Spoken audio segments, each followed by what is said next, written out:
Muito bem, meus irmãos. Essas duas cadeiras aqui, elas vão cumprir uma função muito importante.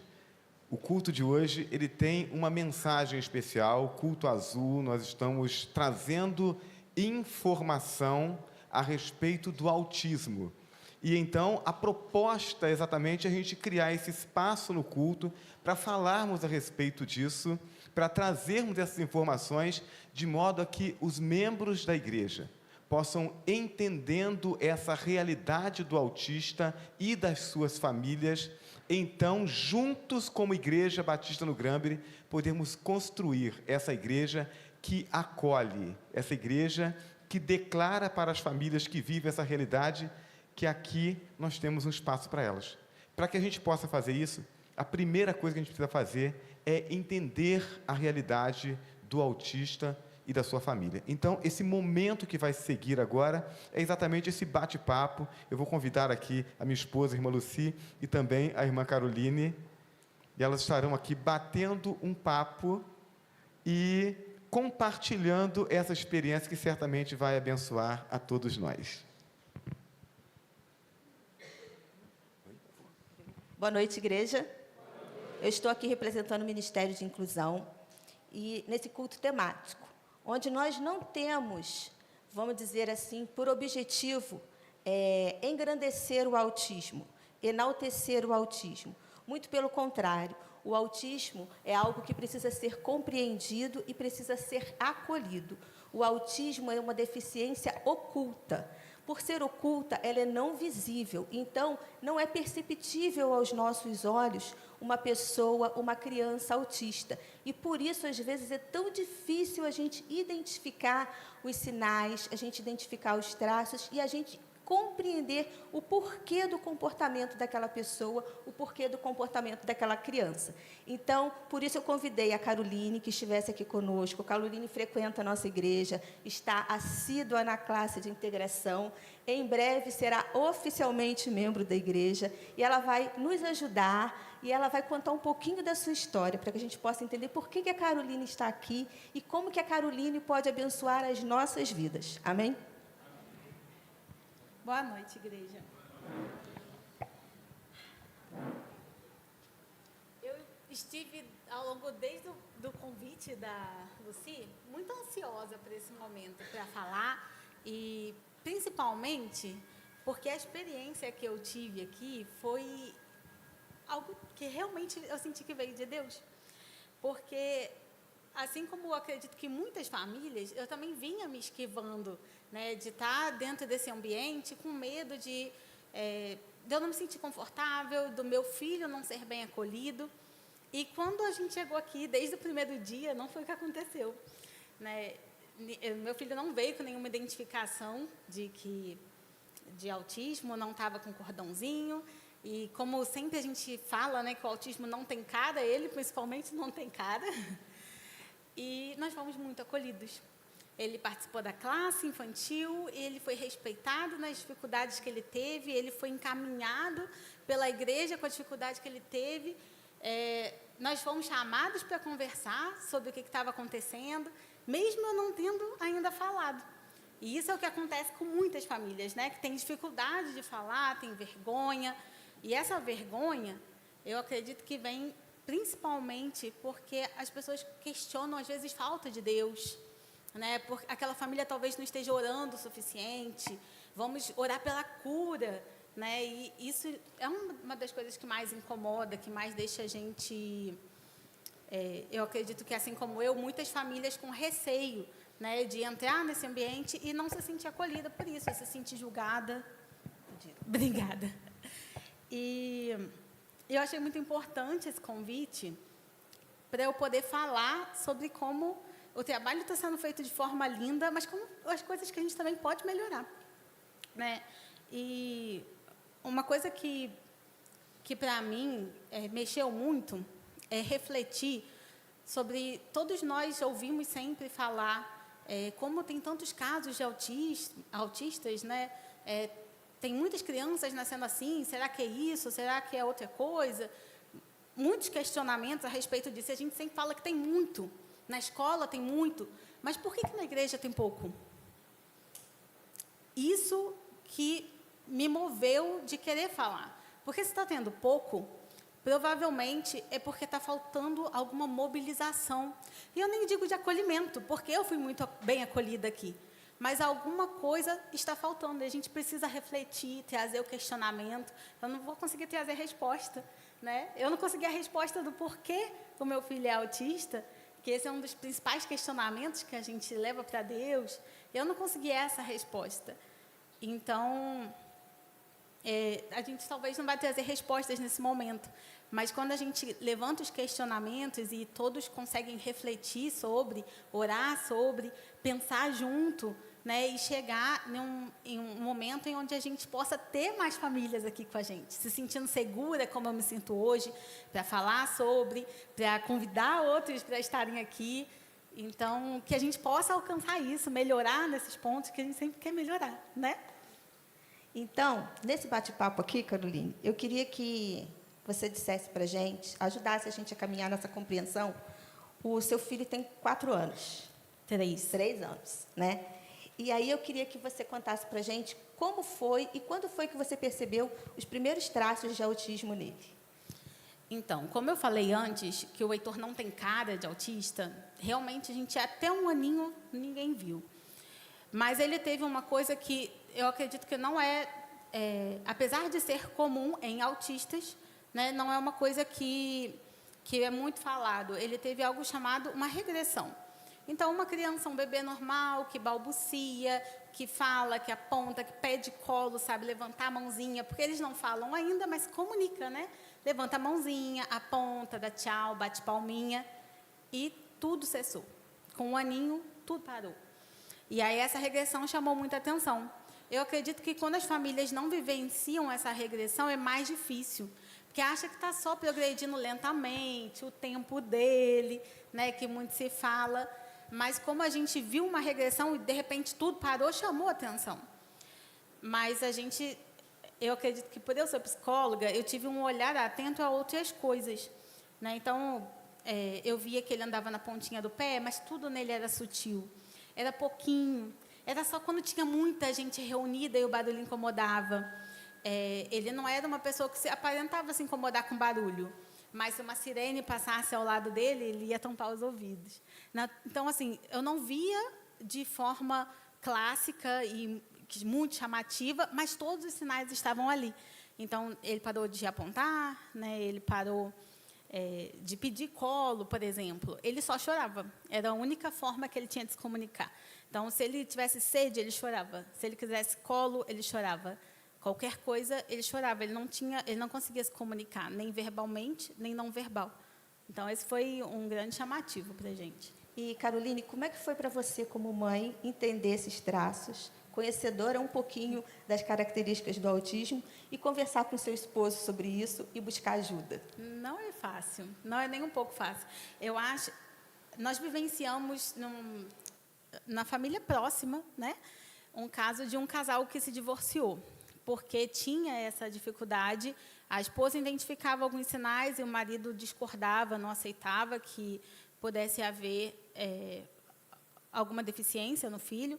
E esse tanto de discussões foi tão pesado para o casamento deles que eles se divorciaram. Então, eu acho que foi Deus mesmo. Assim, eu vejo o poder de Deus na nossa vida em cada um dos detalhes. Por quê? O temor é muito grande. E aí eu até falei com a irmã Lucy, uma passagem que veio para mim muito importante, de Timóteo, não vou lembrar agora porque o nervosismo é grande, mas que fala que Deus não nos deu espírito de temor, mas de fortaleza. E essa fortaleza, na hora a gente não entende. Como é que eu não via fortaleza nenhuma? Eu só via realmente o temor ali. Hoje, 2 anos depois, eu consigo enxergar a fortaleza de atear no plano de saúde, a fortaleza de conseguir conversar com meu marido sobre o que está acontecendo, e com muita delicadeza, para que ele não se sentisse, talvez, atingido de alguma forma, questionado de alguma forma. A fortaleza estava ali, me guiando, me ajudando, mas na hora, como a gente fala, quando você está passando pelo deserto, né, você não enxerga essas coisas.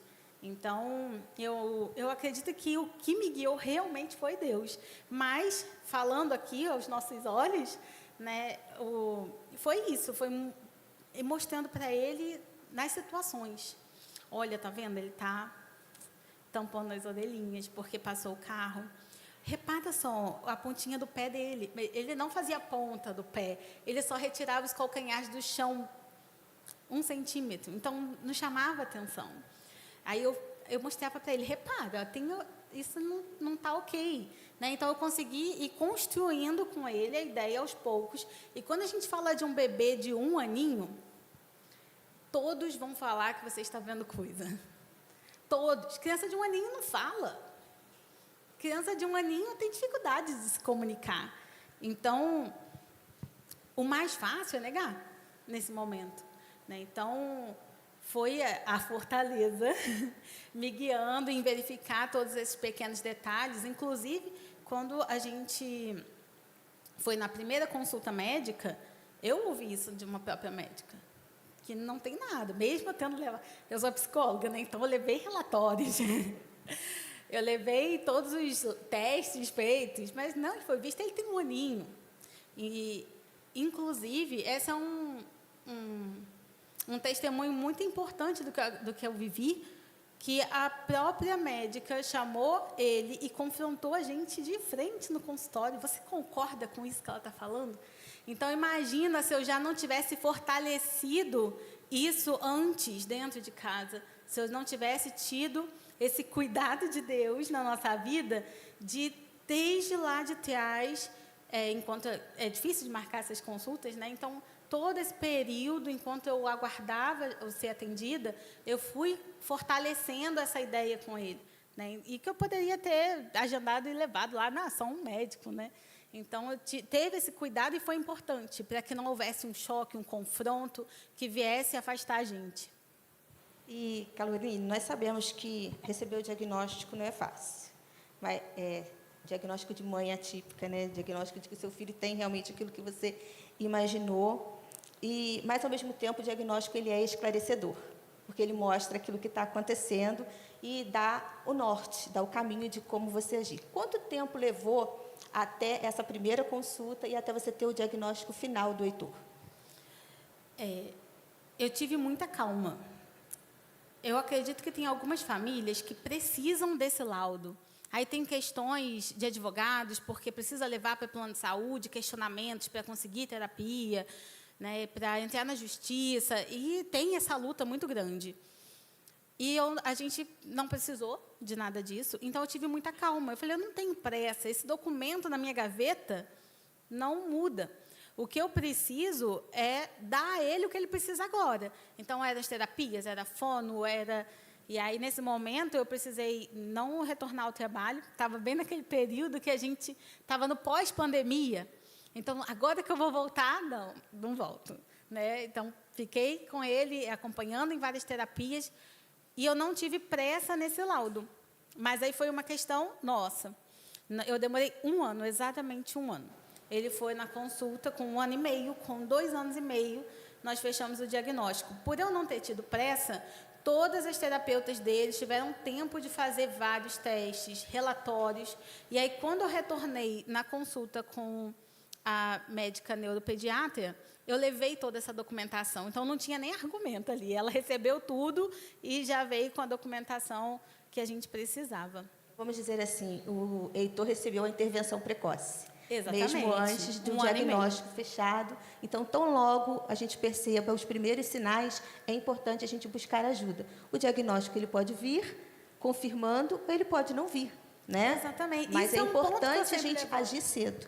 Quanto mais cedo agir, mais chance aquela criança tem de se desenvolver bem. Né? Tempo perdido é neurônio perdido. E a gente não pode perder neurônio. Né? Então, a gente tem que estimular. Existe uma coisa chamada de janela de oportunidades, que é dos 0 aos 6 anos. E, graças a Deus, que o Heitor teve essa oportunidade de ser atendido dentro dessa janelinha. E continua tendo essa oportunidade, né? Porque Sim. Muita coisa ainda tem que se desenvolver. E, Caroline, quais as terapias que o Heitor fez ou faz? Ele fez sempre acompanhamento psicológico, terapia ocupacional e fono, ocupando todo o dia dele. Mas sempre essas 3 terapias, né? Se repetiam e se alternavam, foram as que acompanharam. eu sinto que a terapia ocupacional, para ele tão pequenininho, foi o que mais fez diferença, porque ela trabalha a prática, aquele momento, a dificuldade que ele está, então fez muita diferença. E o que mudou na sua vida como um todo? Com a intervenção precoce? Com a intervenção precoce, com essa nova rotina, né? Porque muda a rotina da família. Sim. Né? Então, com a intervenção precoce, eu acredito que, nossa, é um alívio enorme. Porque hoje, quando as pessoas falam que não parece autismo, algumas pessoas se ofendem com isso. Eu não, eu fico grata. Não parece, mas é porque ele está lutando muito. Né? E eu fico grata quando as pessoas falam isso, porque eu sei que é reflexo de todo o esforço que teve até agora.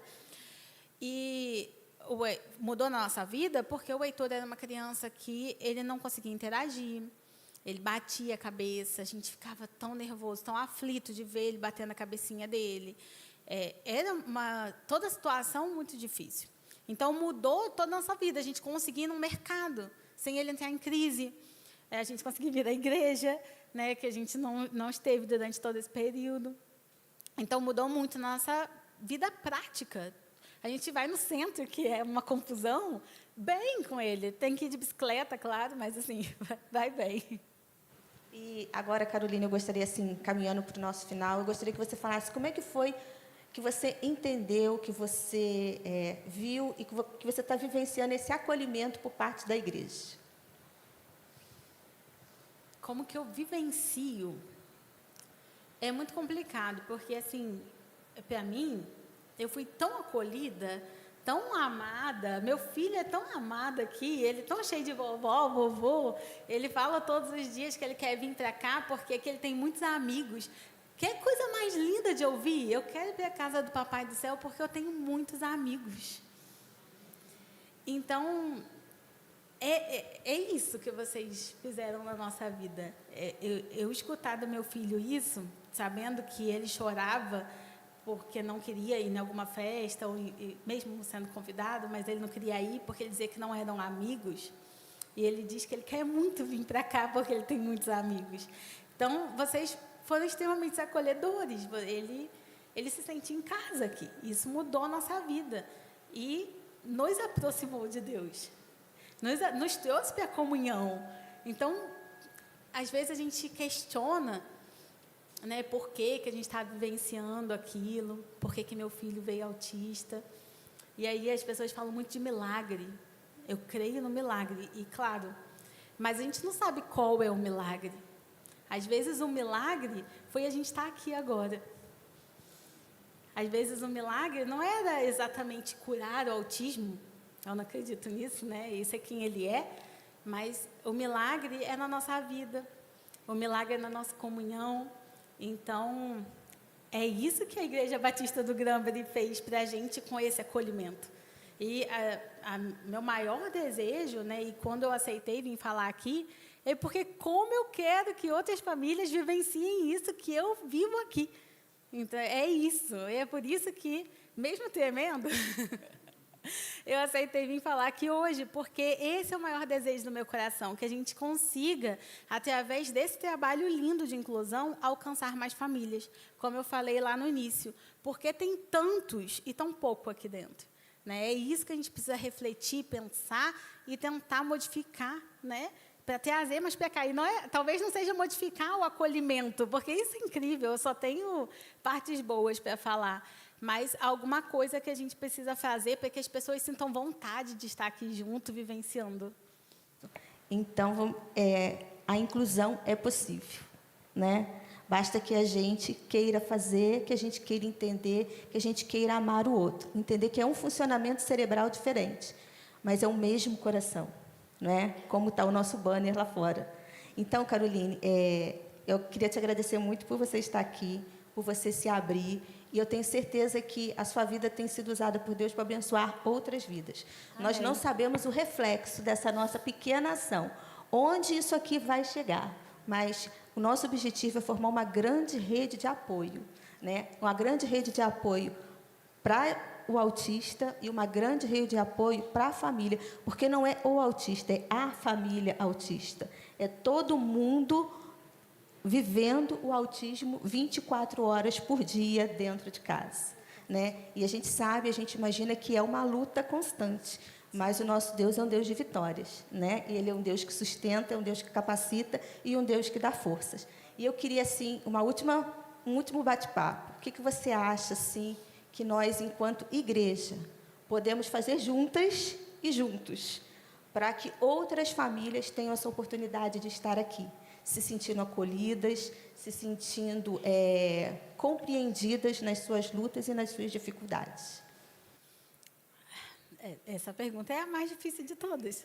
Eu não sei exatamente o que a gente precisa fazer, mas sempre quando a gente faz algum evento e que tem as visitantes, e sempre direcionar, e às vezes é uma nota no rodapé de uma inclusão que vai acontecer ali, né? Às vezes é um chamado específico. A igreja do Granbury é parceira de famílias atípicas, e às vezes é um pequeno detalhe, né, que pode fazer com que pessoas se sintam confortáveis. Deixa eu experienciar isso, né? Deixa eu estar lá em algum domingo e ver com meus olhos, ver como que a gente vai ser recebido, ver como que nós vamos nos sentir naquele ambiente. E, às vezes, é isso que precisa, um chamado, né? Então, esse chamado pode vir de diversas formas. É eventos, é no culto normal, é grupos, não sei, temos psicólogas, neuropsicopedagogas, vamos fazer algum atendimento? Vamos fazer uma roda de conversa? Eu não sei, mas a gente precisa pensar sobre formas de ter pessoas famílias atípicas com vontade de vir aqui e ver com seus próprios olhos o que eu também vejo, se sentir como eu também me sinto. Amém.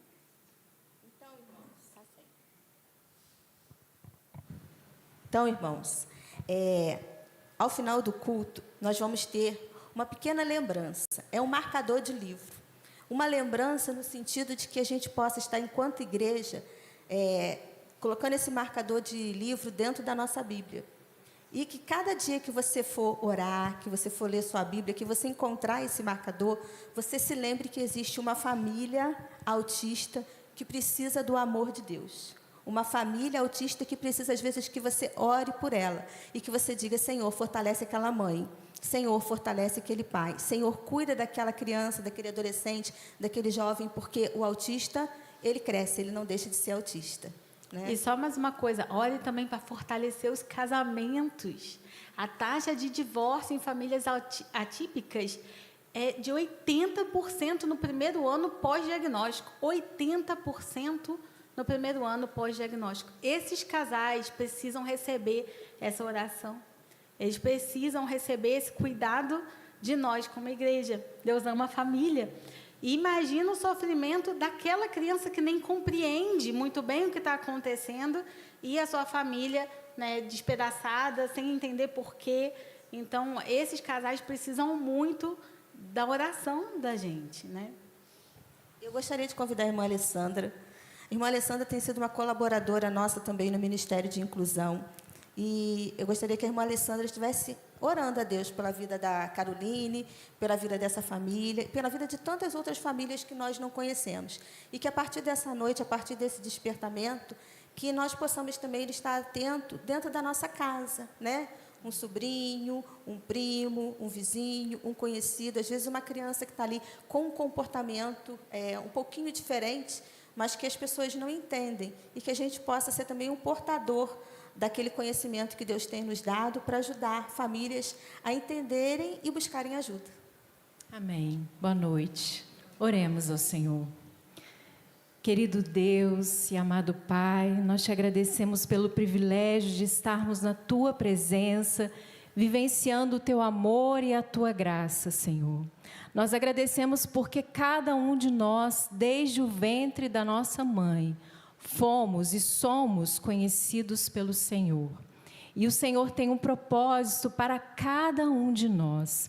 Nós te pedimos que o Senhor nos ajude com graça e com sabedoria, para que nós possamos seguir nos teus propósitos para nós. Sabemos que diante disso o Senhor é o princípio, o meio e o fim.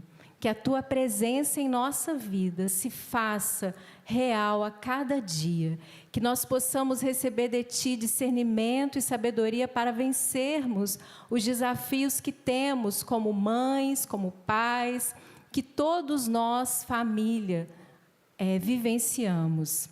Te pedimos que, como Igreja do Senhor, que vivemos em unidade, mas diante de diversidade, de singularidades, cada um de nós somos diferentes. Que o Senhor nos ajude a amar, a respeitarmos uns aos outros e a perdoar, para que assim, de fato, nós sejamos uma igreja que possa resplandecer a Tua presença e a Tua graça. Te pedimos e em nome do Senhor Jesus te agradecemos. Amém.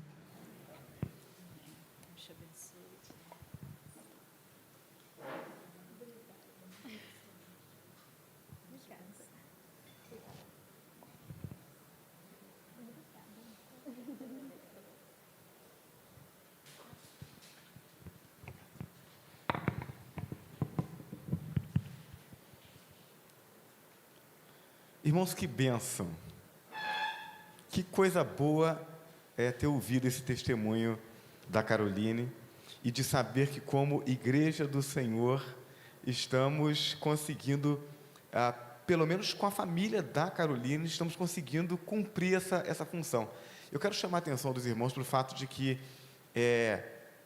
a família da Caroline e a experiência que viveram não é a experiência de todos. Então, nem todas as crianças com autismo chegarão aqui como o Heitor chegou. Nem todos chegarão com esse diagnóstico e com essa intervenção precoce. Nem todos chegarão sem cara de autista. E a gente precisa se preparar para poder acolher essas famílias. Eu quero compartilhar algumas coisas com os irmãos, mas antes eu quero dizer para os irmãos que quando eu me dispus a falar a respeito disso, a falar sobre o nosso posicionamento enquanto crentes, enquanto filhos de Deus, em relação ao autismo ou em relação ao especial, eu quero dizer para os irmãos que eu faço isso com um temor muito grande. Porque nós estamos no meio de uma sociedade tão desinformada e às vezes tão preconceituosa, que nós nos habituamos com algumas falas que não são corretas e a gente acaba reproduzindo. Então, uso a palavra nesse momento com um temor muito grande, para que eu não erre na minha fala. Eu quero compartilhar com os irmãos o texto de Mateus, capítulo 20, versos 25 a 28.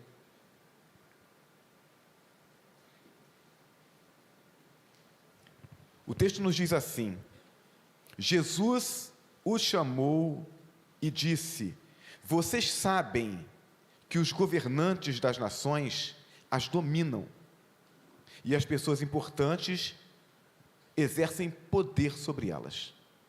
Não será assim entre vocês. Pelo contrário, quem quiser tornar-se importante entre vocês, deverá ser servo. E quem quiser ser o primeiro, deverá ser escravo, como filho do homem, que não veio para ser servido, mas para servir e dar a sua vida em resgate de muitos. Que Deus abençoe a leitura da sua palavra. Amém? Quando Jesus diz, quem quiser ser ou se tornar importante, Ele está chamando a atenção para o fato de alguém que se considera importante, alguém que quer receber um tratamento, que espera receber um tratamento diferente, porque se julga importante. E Jesus diz, se você acredita que você é importante, então o que se espera de você, não é que você espere os outros servirem a você, mas que você os sirva. É essa a ideia desse texto. Para que nós sejamos capazes de entender as dificuldades e as dores do outro, precisamos nos colocar no lugar do outro. Vou dar um exemplo para vocês simples. Essas pedras no nosso estacionamento são uma bênção, porque elas não deixam produzir lama ali, né? É bom demais, não é? Pergunta para um cadeirante se aquelas pedras ali são boas. Eu só vou acreditar que aquilo ali é excelente enquanto eu não me assentar numa cadeira de rodas. Então, enquanto eu não me vejo no lugar do outro, eu não consigo entender a dor e a dificuldade do outro. E aí eu fiquei pensando, como fazer com que a igreja entenda isso? Como criar uma ilustração que faça, que ajude a igreja a entender, por exemplo, a dificuldade do autista na igreja, considerando que a igreja, o ambiente de culto, está entre os ambientes de maior dificuldade para o autista estar. Você sabia disso? De todos os ambientes, a igreja, o momento do culto, esse ambiente que nós estamos aqui, está entre os de maior dificuldade. E aí eu pensei, como é que eu vou fazer para poder ajudar os irmãos a entenderem isso? E aí eu falei, eu preciso criar uma igreja fictícia. E aí para a gente não cometer um erro, né, a gente não ser julgado, sobretudo porque o culto é transmitido e é gravado, então eu pensei num nome de igreja que vai nos ajudar. E o nome dessa igreja é Igreja Batisteriana Pentecostal Ciranda Cirandinha. Ok? Essa igreja, ela tem algumas características muito particulares. Por quê? Porque o ritual de culto deles, né, Igreja Batisteriana Pentecostal Ciranda Cirandinha, eles têm o ritual de culto deles, eles não têm bancos, o templo é aberto, livre, e aí eles se reúnem em culto, de mãos dadas, e em roda, ok? Cantando Ciranda Cirandinha. E aí, eles têm alguns conceitos espirituais. Eles acreditam que quanto mais espiritual, quanto mais sentindo a presença de Deus eles estão, mais forte eles apertam a mão da pessoa que eles estão dando a mão. Ok? E eles seguem cantando Ciranda Cirandinha e vão girando. E aí, enquanto eles estão adorando, a única hora em que eles soltam a mão é a hora em que eles levantam a mão, e isso é uma atitude de adoração. Ciranda Cirandinha, vamos todos cirandar. E depois disso, eles dizem, vamos dar a meia volta, volta e meia vamos dar. E aí você é alguém que deseja fazer uma visita a uma igreja, e a igreja que você vai visitar é exatamente essa igreja batisteriana, pentecostal, Ciranda Cirandinha. Só que você tem algumas características. Você trabalhava muito com digitação, e aí você está com uma tendinite, e aí os dedos estão doloridos. Você também sofre de bursite, aquela dorzinha que dá aqui na articulação, aqui do ombro, e que não dá para levantar. Quem já sentiu isso aí? O negócio é tenso, né? Você vai movimentar, o braço dói. E mais ainda, você tem labirintite. Então, né, os movimentos têm que ser devagar, porque senão tudo roda e você cai. Ok? São características do momento que você está vivendo, e aí eu pergunto para você, isso faz de você alguém com menos fé? Isso faz de você alguém que deva ser rejeitado por Deus? Isso faz de você alguém que não deva ser acolhido num ambiente de fé? Mas aí quando você chega naquela igreja, você entra na roda, o irmão que pega na sua mão é o irmão que está com muita fé, e ele pega e aperta a sua mão, e aí os dedinhos que estão com tendinite, o que faz? E aí você quer tirar a mão. Mas que coisa é essa, né? Isso é falta de reverência, não pode soltar a mão. Você não está sendo espiritual, porque você está querendo soltar a mão do irmão. Aí você aguenta a dor, você está segurando ali. Vou ficar aqui. E aí vai rodando e cantando, né, o cântico de adoração, ciranda, cirandinha. E aí, na hora que vai cantar o vamos todos cirandar, levanta o braço. Como é que você levanta o braço se você está com bursite?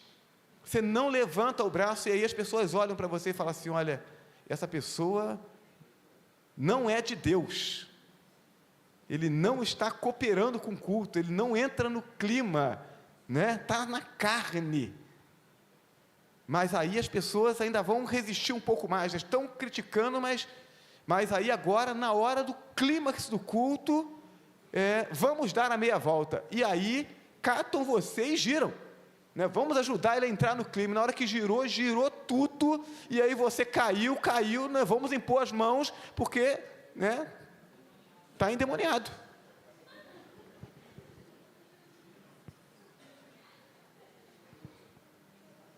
Percebem a diferença?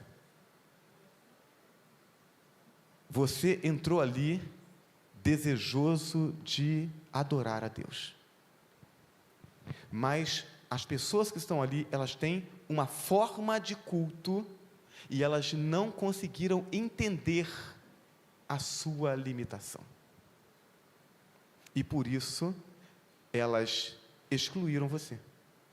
Ou você se sentiu excluído por causa da forma com que tudo acontece ali. Não somos a igreja batisteriana, pentecostal, ciranda, cirandinha. Mas o nosso culto tem gente, e tem bastante gente. A gente ora a Deus para que os bancos estejam cheios, mas quando o autista chega na igreja, e esse monte de gente, os bancos tudo apertadinho, tudo pertinho do outro, dependendo da característica dele, isso vai trazer um desconforto. Ele quer comunhão, ele quer adorar a Deus, mas isso gera um desconforto que ele não sabe lidar com ele. Tem mais coisa que complica? Tem música alta. A gente toca, a gente canta, a gente se movimenta. Tudo isso vai criando uma dificuldade de estímulo demais. E aí, para melhorar a situação, aí a líder do grupo de louvor fala assim, irmãos, próximo cântico, nós vamos ter aquele momento de confraternização. Dê um abraço no seu irmão. A gente entende quanto de estímulo que a gente está produzindo e que ele não consegue lidar com isso. Então, eu estou dando um exemplo para os irmãos, para que nós possamos entender a dimensão desse desafio. Por que que a gente precisa entender isso? Porque é a experiência dele, é o obstáculo que ele tem. Vamos pensar em números, porque os números mexem com a gente, né? Então, as últimas pesquisas do CVC, é um instituto, um centro de diagnóstico do autismo. Os últimos números apontam para uma criança a cada 36 que nascem é autista. Juiz de Fora conferi hoje, cerca de 573 mil habitantes. Se esses números, 1 para 36, forem realidade em Juiz de Fora, nós temos próximo de 16 mil autistas. Significa pelo menos próximo de 50 mil pessoas afetadas por isso, considerando papai e mamãe.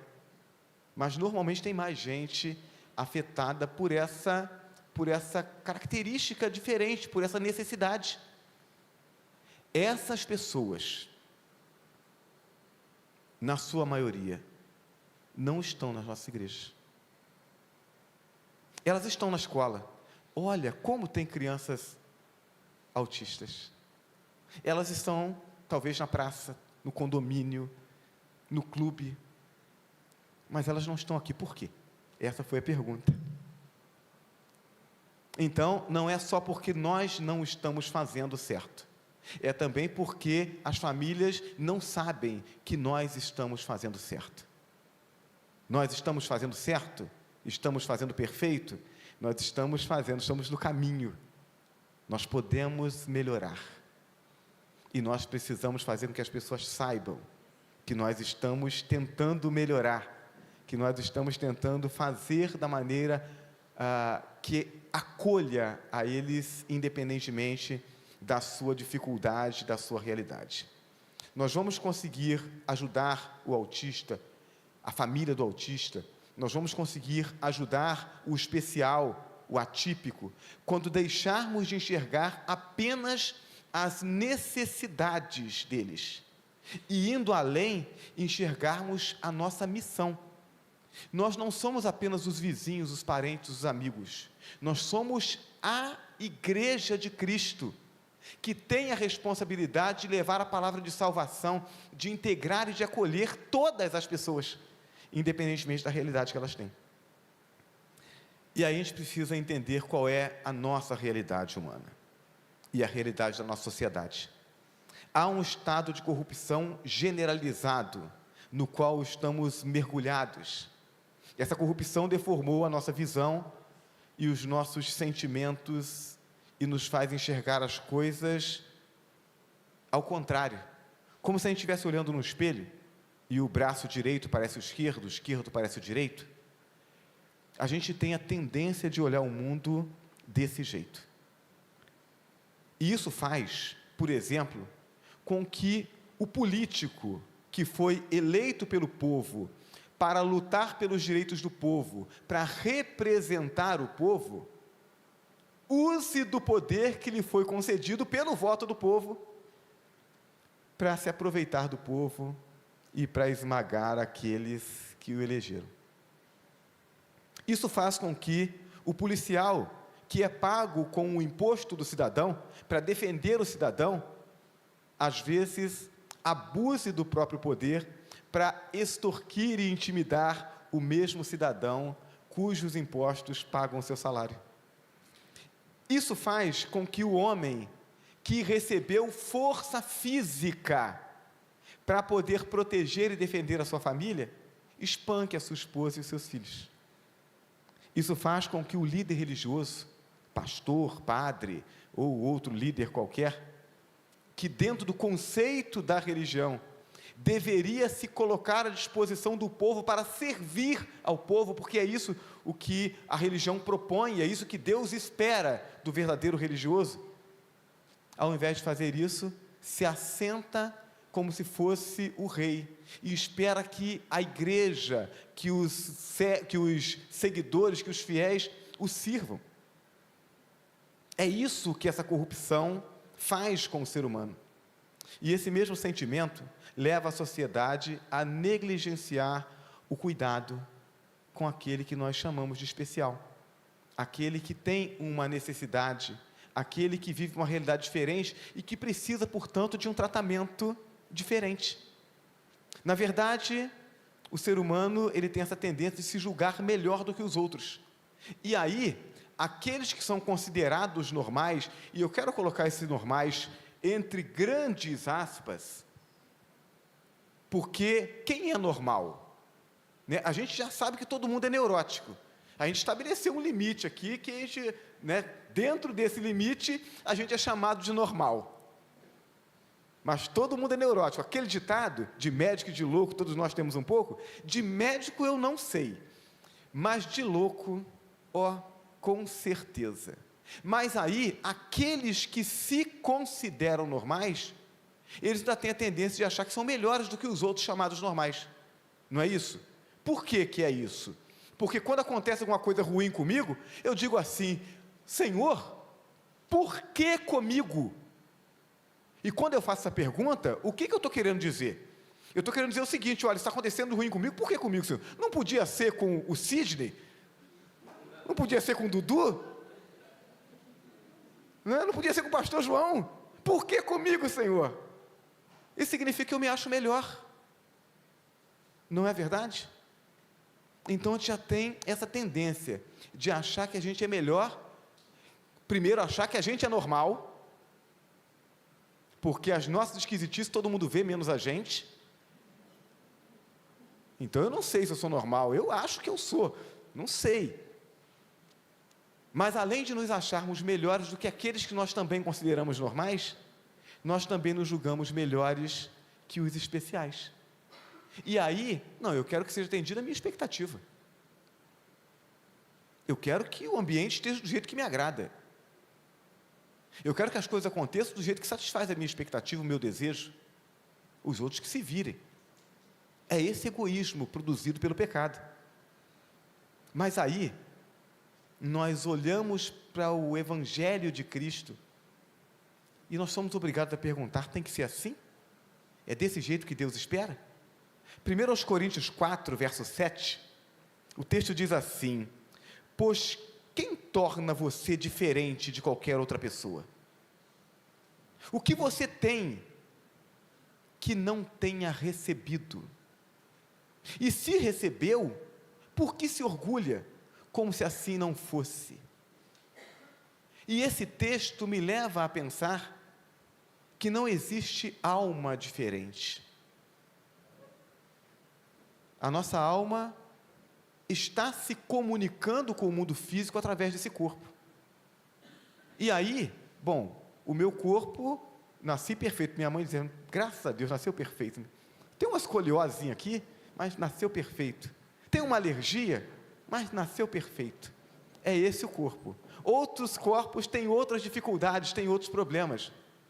Mas a questão não é o corpo, com essa ou aquela dificuldade.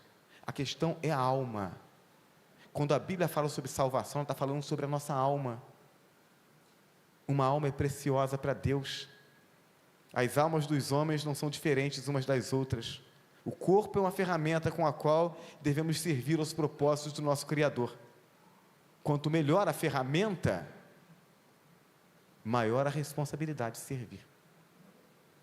Então, se você acredita que é melhor, se você acredita que tem um corpo melhor, que funciona de forma melhor, o que Jesus diz é o seguinte: ao invés de você esperar ser aplaudido ou recompensado por isso, você precisa se colocar à disposição para servir aqueles que você acredita que tenham alguma deficiência, alguma dificuldade, algum problema, e que, portanto, faz do corpo dele ou da maneira dele se expressar no mundo físico de maneira deficiente em relação a você. A nossa responsabilidade como crentes é de servir, de entender a necessidade do outro, entender que isso é um trabalho missionário. Eu preciso representar o reino de Deus com essa atitude. Agora, qual é a maior deficiência? No corpo daqueles que assim chamamos de especiais? Ou na compreensão daqueles que se auto-intitulam normais?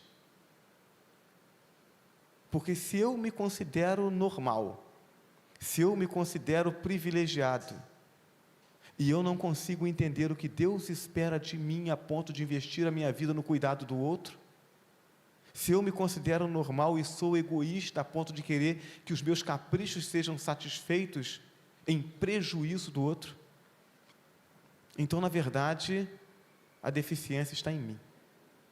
A deficiência de entender o propósito de Deus para a minha vida, a fim de colocá-lo em prática.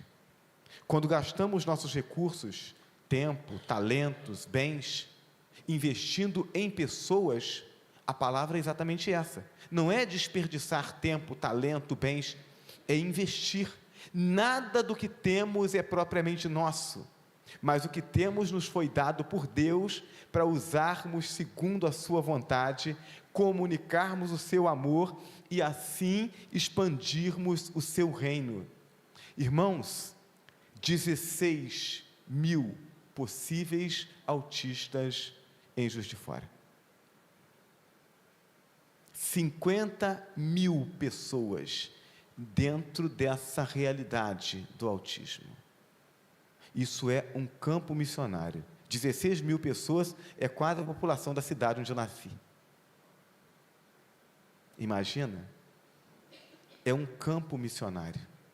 Nós precisamos orar, a partir da nossa igreja, orar para que nós sejamos cada vez mais essa igreja que acolhe o autista e acolhe os outros considerados especiais. Uma igreja que abra os braços, uma igreja em que cada membro esteja disposto a sacrificar um capricho pessoal, a ter um culto ou ter um ambiente, uma adaptação que ele tenha que abrir mão de alguma coisa que ele goste, para que alguém então seja acolhido e se sinta em casa e tenha oportunidade de salvação e de comunhão. Paulo disse: fiz-me tudo para com todos, para de alguma forma chegar a salvar alguns. É para isso que o Senhor nos chama. Deus nos criou para servirmos a Ele e uns aos outros. Jesus Cristo entregou sua vida na cruz para que, livres do pecado, pudéssemos servir a Deus e servir uns aos outros. Cada um de nós será realmente especial quando, sem nos comportarmos, ou quando, sem nos compararmos uns com os outros, dispusermos o que temos e o que somos para, da melhor forma, servirmos aos propósitos do nosso Criador e do nosso Salvador. Quando isso acontecer, então, não necessitaremos mais fazer o culto azul. Não necessitaremos mais fazer o culto do especial. Por quê? Porque todos somos especiais aos olhos de Deus. Deus nos chama para realizarmos essa obra.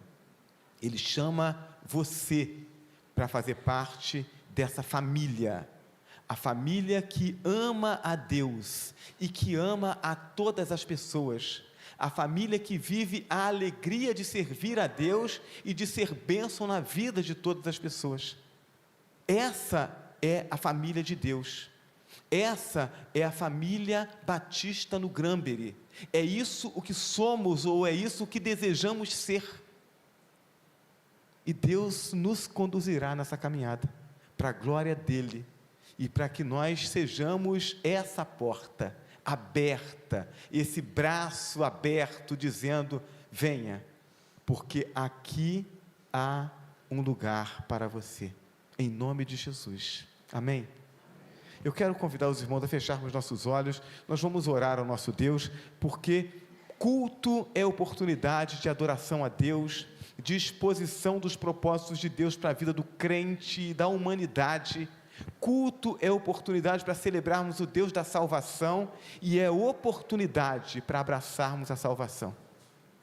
O Deus que nos ama e que ama a todos, independentemente das suas características, é o Deus que provou o seu amor enviando Jesus Cristo na cruz, para que pela sua morte nós pudéssemos ter vida, e abraçando a fé em Jesus Cristo, integrarmos a família de Deus, que vive pela fé no Filho de Deus, que vive para conhecer e fazer a vontade de Deus, que vive para desfrutar do cuidado de Deus, para promover o reino de Deus.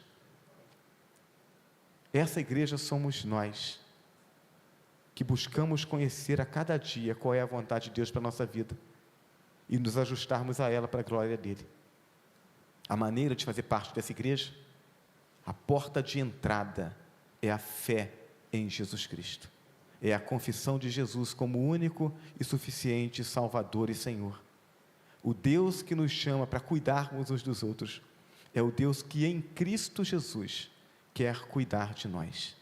Então, se você entrou nesse salão de culto nessa noite, sem ter ainda confessado Jesus como Senhor e Salvador, então hoje, através de tudo o que aconteceu nesse culto, você pode entender um pouco a respeito desse Deus, o Deus que ama a todos, o Deus que ama você. Esse Deus quer transformar a sua vida, esse Deus quer acolher você, Esse Deus quer fazer você acolhido nessa igreja.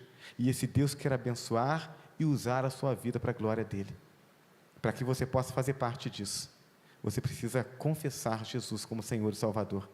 Reconhecer que Jesus morreu na cruz para pagar pelo seu pecado. Morreu a sua morte, para que crendo nele você possa viver a vida dele. Foi para isso que Jesus morreu na cruz. Se você crê nisso, entende que é pecador, entende que precisa deixar essa vida de pecado, entende que o convite de Deus para a comunhão com ele através da fé em Jesus Cristo e deseja isso para a sua vida, nessa noite você pode tomar essa decisão. Você pode orar ao Senhor, pode entregar sua vida a Jesus e passar a partir de hoje a fazer parte da família de Deus mediante a fé em Jesus Cristo e caminhar conosco no sentido de promover o reino de Deus enquanto nos fortalecemos. Como é que eu faço isso, pastor? Você faz isso orando. Eu vou orar com você nesse momento. E se você desejar fazer a entrega da sua vida a Jesus nessa noite, você pode orar comigo. Ore assim: Senhor Deus e Pai, muito obrigado, Senhor Deus, por essa noite, porque o Senhor me trouxe até aqui e me permitiu ouvir a Tua palavra, e mais do que isso, me permitiu ver na prática o que a Tua igreja, a igreja que se debruça sobre a Tua palavra, sobre a Tua orientação e segue os mandamentos do Senhor e obedece à vontade do Senhor, o que a Tua igreja faz. Muito obrigado, Senhor, porque nessa noite eu entendi que eu sou pecador, que tem muitas coisas ruins dentro de mim, e tem muitas coisas ruins que eu faço, mas eu não quero mais viver assim. Eu quero viver segundo a sua vontade. Eu quero que as promessas do Senhor se cumpram em mim. Eu quero que o amor do Senhor transborde em mim, e através da minha vida cheia do teu amor, transborde sobre a vida de outras pessoas para a glória do teu nome. Eu quero viver na comunhão com o Senhor a partir de hoje. Eu quero desfrutar disso, dessa segurança. Eu quero ter vida eterna. Eu quero Jesus na minha vida. Eu aceito o teu Filho Jesus Cristo e o sacrifício dele por mim. Eu desejo que Jesus habite no meu coração como meu Senhor e como meu Salvador. Em nome de Jesus. Amém. A igreja continua orando e eu quero fazer uma pergunta. Eu não vou me delongar nesse momento, mas eu quero dar a você essa oportunidade. Se você fez essa oração, se você deseja essa transformação, se você deseja uma vida diferente a partir de agora, você pode levantar sua mão onde você estiver, para que a gente possa identificar você e a gente possa caminhar com você, ajudar você nessa caminhada. Alguém que fez essa oração e que deseja receber Jesus como Senhor e Salvador nessa noite? É só levantar a sua mão, a igreja orará com você, e nós vamos caminhar junto com você. Alguém? Talvez você esteja desviado, e entende que precisa retomar essa caminhada. Não vou mais ficar de fora, não vou mais ficar à margem. Há uma obra grandiosa que Deus quer fazer em mim e através de mim, e a partir de hoje eu retomo a caminhada, eu me reconcilio com Cristo e com a igreja. Alguém que queira tomar essa decisão nessa noite? Nós louvamos o nome do nosso Deus. Eu quero crer que todos os que estão